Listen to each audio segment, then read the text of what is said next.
আলোচনার বিষয় হয়েছে।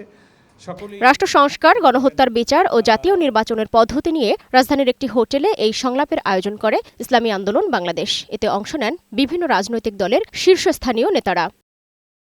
এ সময় নির্বাচন, রাষ্ট্র সংস্কার, গণহত্যার বিচার ও জুলাই সনদ নিয়ে কথা বলেন বক্তারা। আমরা নিম্ন জায়গায়ও পিয়ার চাই, উপরেও পিয়ার চাই, সেটা চাই হলো র্যাঙ্কড লিস্ট পিয়ার। এই অভ্যুত্থান যে চেতনার জাগরণ ঘটিয়েছে, যেভাবে রাজনৈতিক শক্তি, সামাজিক শক্তি এটাকে আঁকড়ে ধরেছে, এই চেতনা আগামী দিনেও জাগরুক থাকবে।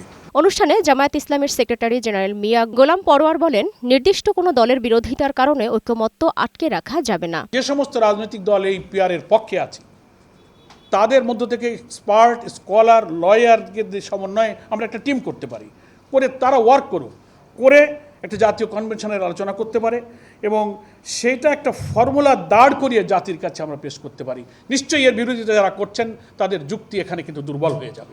নির্বাচনে পুরাতন পদ্ধতি চালু থাকলে চাঁদাবাজি, লুটপাট, হত্যা ও গুমের রাজনীতি বহাল থাকবে বলে মন্তব্য করেন ইসলামী আন্দোলন বাংলাদেশের আমির।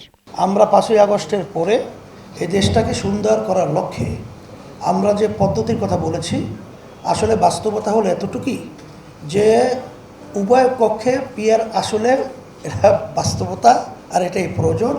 আর আমরা সবাই যদি আল্লাহর রহমতে একমত হতে পারি তাহলে এটা কোনো কঠিন কিছু নয়। জুলাই সনদ ঘোষণার মাধ্যমে বর্তমান সংবিধানকে স্থগিত করার দাবিও জানান বক্তারা।